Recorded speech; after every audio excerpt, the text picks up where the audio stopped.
What's going on, Babylonians? It's me, Songs of Raids, and I am back with some more Diablo 4 builds to be able to bring to you. Now, today we're going to be having a look at my endgame rogue. This is what I'm currently using to be able to go through every single one of the nightmare dungeons that I need to be able to do. This covers absolutely everything you could possibly ever need in World Tier 4 as it currently stands, and I'm only level 72 and I'm able to tackle things that are 5, 6, 7 levels higher than myself with relative ease. In this video we'll be discussing everything to do with the skill tree, what skills you need to be able to use, the kind of general method of how you be able to get this all working, what kind of combos can be done, and a couple of other extra aspects of things that we can get changed to be able to increase the amount of the lethality of this build. If you do find that you enjoy this build and you want to learn something useful with ourselves, then make sure to drop a like and subscribe. It really does help the channel out. We are aiming for that 5,000 sub mark for the end of the year, so anything that you can do will be massively appreciated from our end. But with all that said and done, what are we waiting for? Let's get right into the video. Alright, so first and foremost, as we always do with every single one of our builds, we will be having a look at the skill tree, and let's just pop that open so we can start going our way through it. Now, this is primarily a Twisting Blades build. This will be like stacking up as much damage into Twisting Blades to get the most out of it, to be able to get explosions for when through shadow damage, to be able to deal with like mobs. It will be going into ice for single target damage, but also extra damage that we will be doing when it comes to chilling enemies, which we will be covering when it gets to the gear. So let's have a quick look. Let's start first, as we always do, with our basic skill, and it always has to be Puncture. In this case, Puncture is always going to be our standard for throwing out 3 blades through the use of Enhanced and Fundamental Puncture, and this will throw 3 blades a short distance. Every third cast will slow enemies as well, which is really nice. That helps with the crowd control, and because of crowd control, we're going to benefit from dealing massive amounts of damage, so pretty much standard when it comes to that. We will be moving on from there and putting 5 points straight into Twisting Blades, and also picking up Enhanced as well as Advanced Twisting Blades. The reason why is Twisting Blades is going to be our main damage dealer, and how this works is that you plant some blades into your enemies. They will take extra damage while they are still impaled, and then after 1.5 seconds these return back to us, dealing even more damage on top of this. We will be using combo points, which we will be discussing a little bit later, to increase the lethality that these blades can do from their initial from their initial stab, and then they'll do even more damage on their return journey through the use of going through Enhanced Twisting Blades. So we have got 5 points into this. We have picked up 4 more points through the use of our gear, and I'm looking forward to even more gear on top of that to increase the lethality and increase the massive amount of damage potential that this skill does have in spades. In terms of the next points, we do go for 3 points because we are going for a close range damage kind of build. We do need to be able to grab some extra damage reduction, so sturdy 12% damage reduction right there is quite nice, and 3 points into Siphoning Strikes, allowing us to be able to heal for 3% of our maximum life when we critically strike close enemies, which we will be doing very often. Moving on from there, we then go into our agility skills, and we're going to be putting 1 point straight into Shadow Step. I'm enjoying Shadow Step a lot more, especially in World Tier 4, and it's definitely one of the best get out of jail free cards that you could possibly find, allowing you to be able to become unstoppable and quickly move through shadows to stab victims from behind, which is also vitally important as we get a little bit further down the tree. We also get even more movement speed as well for 2 seconds after that, and we look to be able to enhance this, and we also pick up Disciplined, allowing us to get our cooldown back a lot faster, so that instead of it being 9 seconds, it's now all the way down to 6, and we will be reducing our cooldowns even faster because of how our Twisting Blades will be interacting with our cooldowns. We do also have 3 points into Weapon Mastery. This is always pretty much a standard if you are going for this kind of build, and as it currently stands, I do have 1 dagger and 1 sword, which means I'm getting 15% damage to healthy enemies, and also 9% increased damage as standard. Feel free to be able to mess about with this one. Technically, swords are probably going to be the most consistent out of the two, but daggers are still pretty good when it comes to this, because we're going to be looking to be able to finish off those enemies pretty much straight away, meaning that having an extra 30% damage to everyone that would be classified as healthy, so above 80% health, would really help to be able to chip them down and pretty much make them a one-shot. In terms of like bosses though, I probably would recommend swords, just because you'll always have that active rather than just lose it after you've taken off 20% of their health. Moving on from there, we do have our subterfuge skills, and this is going to be our good friend the Poison Trap, allowing us to go as standard into Enhanced and then also into Countering, so we have a chance to be able to reset our Imbuement skill cooldowns when the trap gets activated from enemies standing within it. Now, Poison Trap, we only need the 1 point in, but it allows us to do a decent chunk of damage over 9 seconds, but it also helps us to be able to knock down some enemies, so it's a great form of crowd control, and it also gives us a little bit of a breather, just in case we do come up against against a massive bunch of elites or massive bunch of enemies all at the same time. So it allows us to get, like, just kind of like separate them to be able to start picking them off and have that little window where we can just thin the crowd before we have to go all ham in. We do also have 3 points into Exploit and 3 points into Malice. These are pretty much standard for every single rogue build. We are looking to do a lot of vulnerable damage with this build, and we also, like I said, we are trying to finish enemies off, so whether they're healthy or injured, we're getting even more damage from having Exploit as well. So we will be moving on into our Imbuement tree, and this is where we're going to start getting a little bit crazy in terms of the damage that we will be able to do.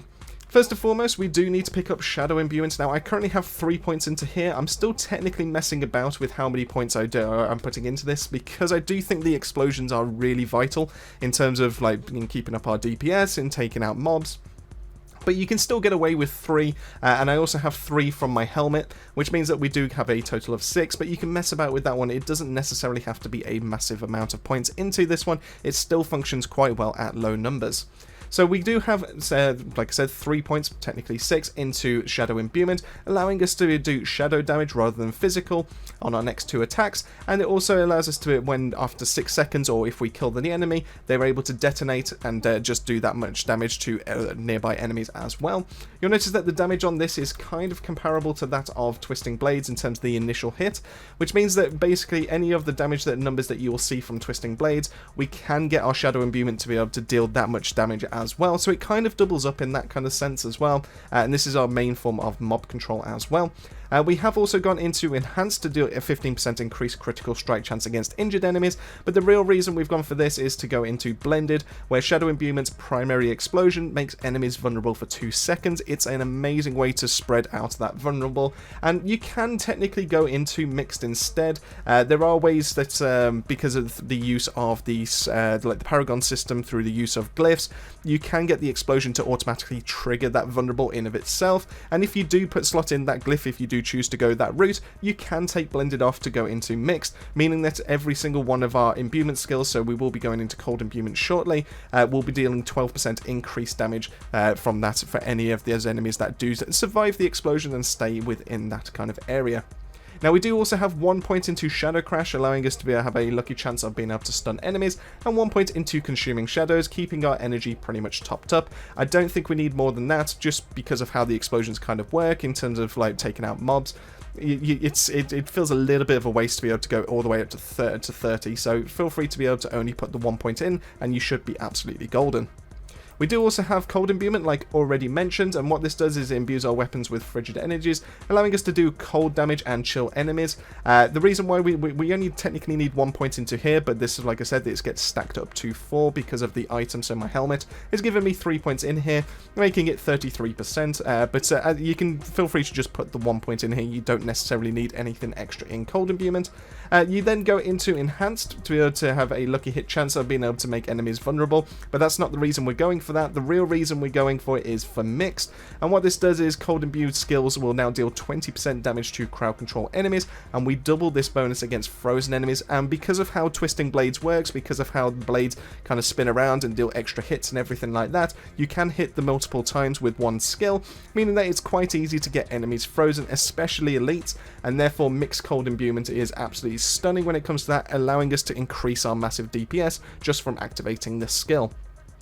But the fun doesn't just stop there in terms of being able to deal damage to like chilled or frozen or crowd control enemies, because we also have 3 points into Frigid Finesse, where we deal 15% increased damage to chilled enemies, and this bonus increases all the way up to 30% against frozen enemies. You'll also notice I have 2 extra points from my amulet that feeds into this, allowing me to get 25% increased damage to chilled enemies and 50% against frozen enemies. So you can see how between the two of these, we're going to be dealing some insane damage numbers just from being able to have Cold Imbue.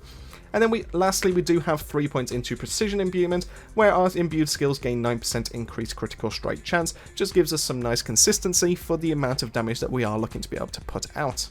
So that finishes off the Imbuement tree, and you can see we've invested quite heavily into that one. So let's move a little bit down, and we can see where the rest of the points have gone into. So the Ultimate tree is it's kind of had a little bit of like movement around.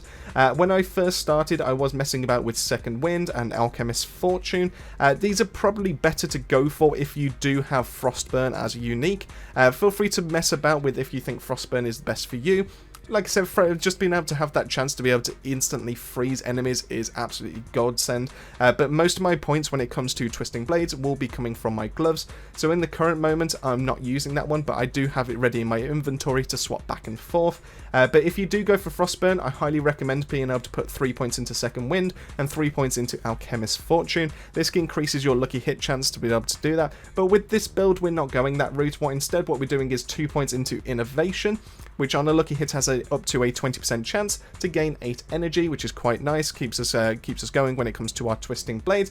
Means we don't have to rely on our puncture that much.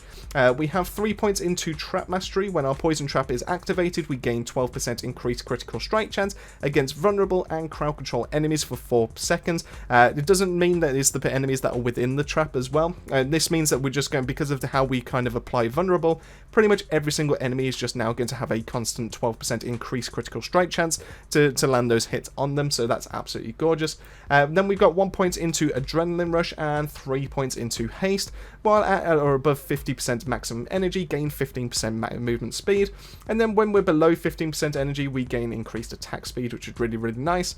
So that just leaves us one last point, and this allows us to be able to pick up that key passive, and there's a couple of really good choices when it comes to this one. Feel free to mix and match as to what you feel like your build needs, but me personally, I have gone for damage reduction, and this is going to be through the use of momentum. So Cutthroat skills grant a stack of momentum for 8 seconds if they either hit a stunned, dazed or frozen enemy, or if we hit an enemy from behind, and while at 3 stacks we also gain 20% increased damage reduction, 30% increased energy regen, and 15% increased movement speed. It's just really nice to get around the battlefield. It's really nice to have that increased damage reduction, so that means we can stay in the fight for longer.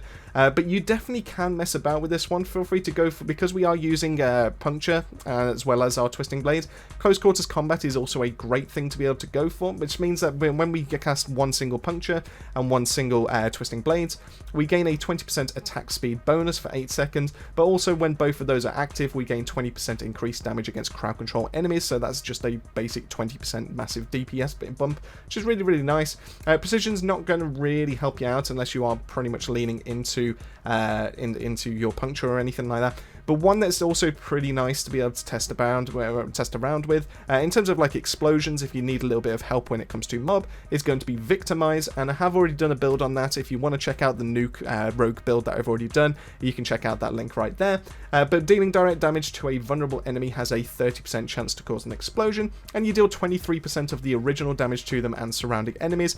From what I could tell when I did the original nuke build of this seems to be double dipping, so therefore you can do this damage and then it will hit all the multipliers once again, so it's a great way to be able to take out some mobs. But like I said, for the time being, because it's World Tier 4, because of the amount of the elites, because of the amount of enemies, and because of all the kind of negative effects that the dungeons put on you, I have gone for momentum just purely for the damage reduction, but feel free to be able to move that point around. So that wraps it up on the skill tree. Let's have a quick flip over to the Paragon and we can discuss all our choices over there. Now, in terms of like this is pretty much a standard one between like my ranged but rogue. It's pretty much a standard between like my nuke rogue and everything like that. Most of the rogue builds that I've managed to kind of get work off the exact same skill tree. So therefore, we want to work all the way up on the start, all the way to prime to get that extra damage and that maximum life. Grab the glyph node. I have gone for control on this one. This gives us extra damage to crowd control enemies, and it also gives us an additional bonus of increased damage to slowed or chilled enemies, or even more damage when it comes to frozen, because of the amount of times we will be chilling because we are freezing enemies. This is just a really nice damage multiplier to have on top. You will then want to work up on the left hand side initially. You do want to grab this at some point in terms of extra armor, especially in World Tier 4, but you want to grab the extra damage and dexterity. The next board I did go for was going to be the Imbuement skill one, to be able to increase that amount of damage, because we rely heavily on our Imbuements. So we do have got the legendary node. We have also grabbed the Imbuer to increase our skill damage and our non-physical damage. I'm looking to get the extra bonus on that one because I think that's going to be really nice. I will be slowly working my way up to grab another glyph here, and also for all this extra damage that's pretty much located pretty much around here. And then I'll probably grab another board up there.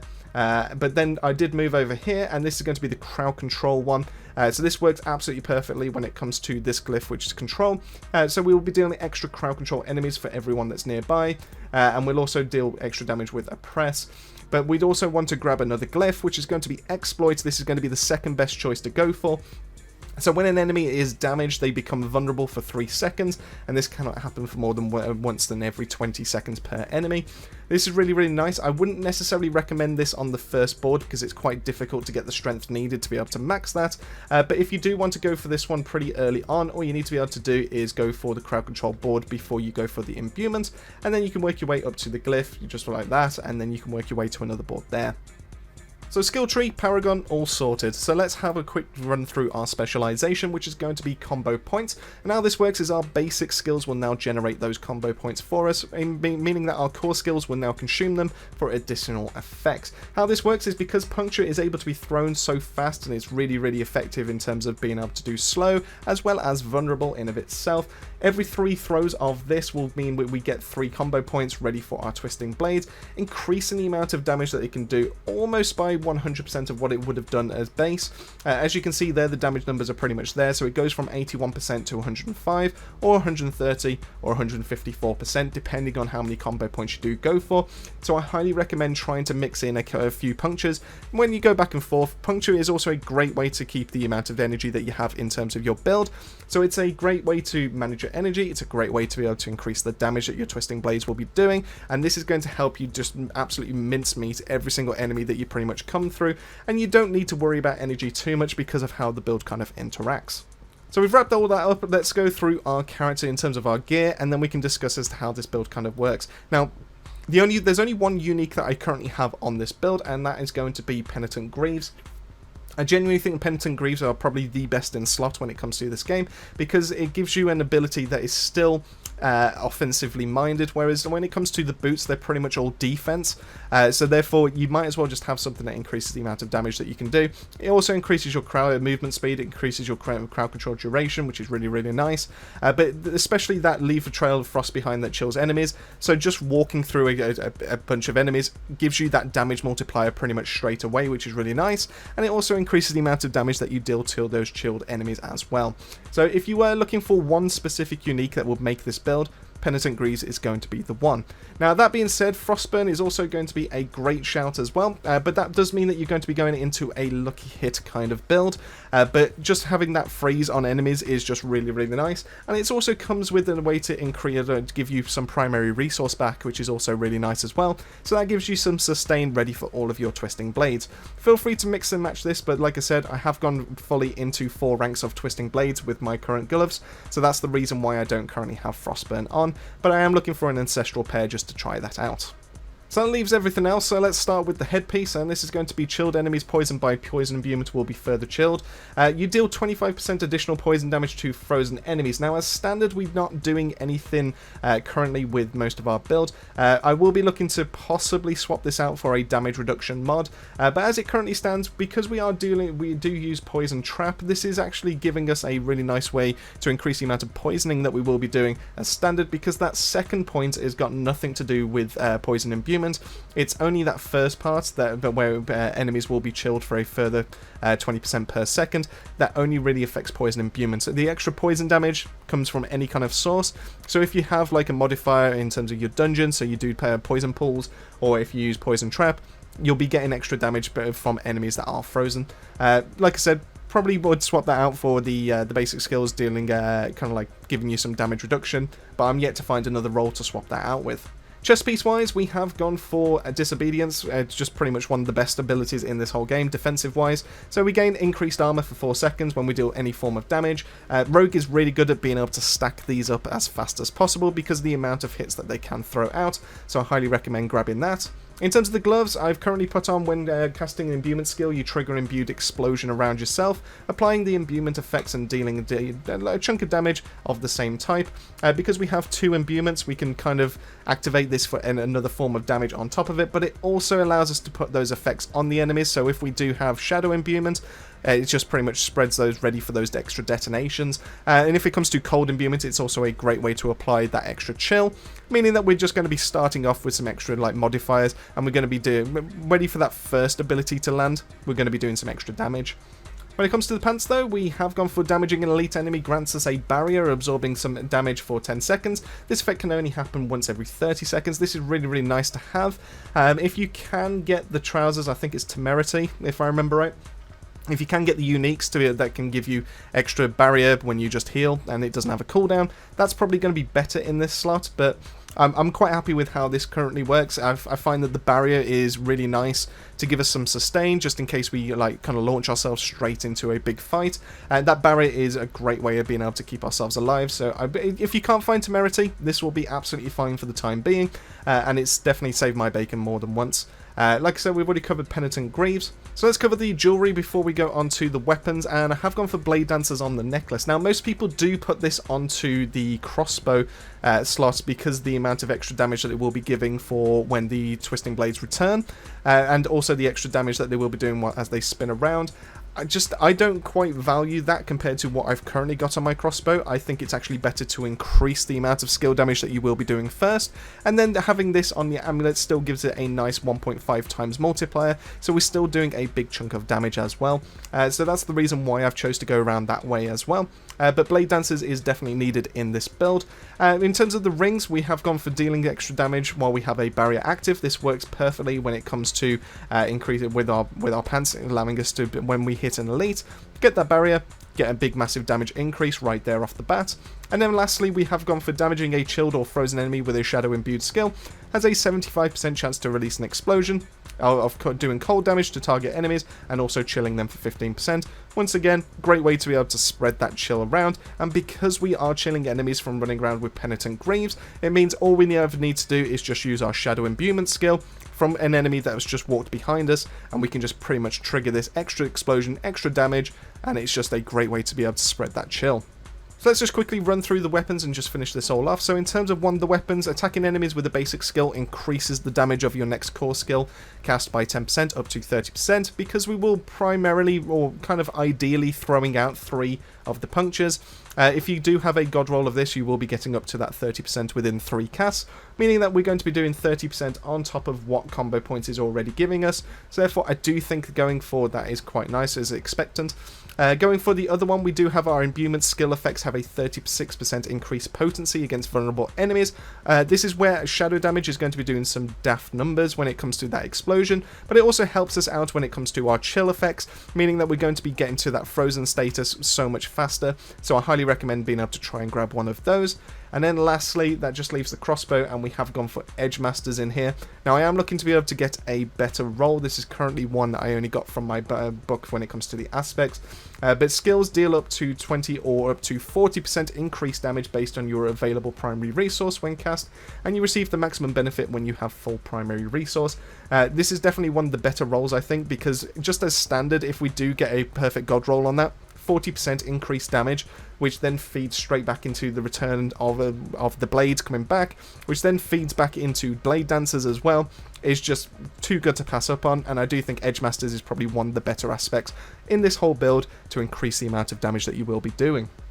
In terms of the rolls that you are looking for when it comes to gear, in terms of what you're actually looking out for, Dexterity is going to be one of your main items, because this will increase your space skill damage by a certain percent, ready to feed into all the extra multipliers. So if you can get a crossbow that rolls with Dexterity, perfect. If you can get your swords to be able to roll with Dexterity, even better. And that just allows you to be able to stack this up to some absurd heights, allowing you to deal some extra damage, and it does also increase your dodge chance, which is quite nice when it comes to that close quarters. The other things that you do want to look out for are going to be everything to do with imbuement or imbued skills.